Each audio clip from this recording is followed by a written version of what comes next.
అనివార్య కారణాల చేత ఎవరికైనా వినాయక చవితి రోజు పూజించడానికి వీలు కాని ఎడల మరి ఒక రోజున అర్చించవచ్చా?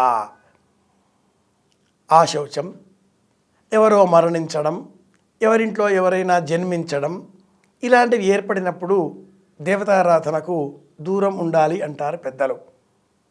ఇలాంటి ప్రత్యేక పరిస్థితి ఏర్పడినప్పుడు ఆ గణపతి పూజను ఎలా చేయాలి?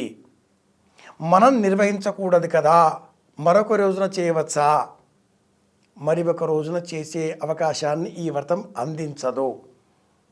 వరసిద్ధి వినాయక స్వామి వ్రతాన్ని చవితి నాడే ఆచరించాలి, మనకు వీలు కాదు.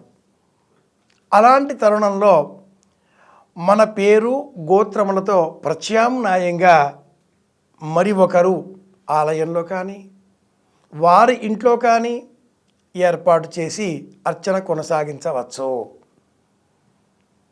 మనకు సంబంధించి జాత ఆశౌచం ఏర్పడింది, అలాగే మృత ఆశౌచం ఏర్పడింది. మనం ఈ అర్చన చేయడానికి ఉపయోగపడని స్థితిలో ఉన్నాం.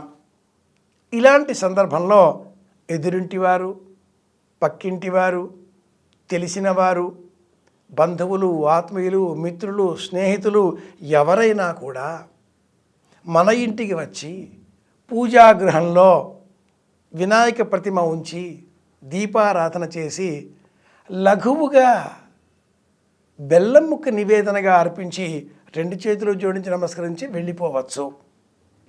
ఇది శాస్త్ర ప్రమాణాన్ని అనుసరించి ప్రాచీనుడు అందించిన విధి విధానం.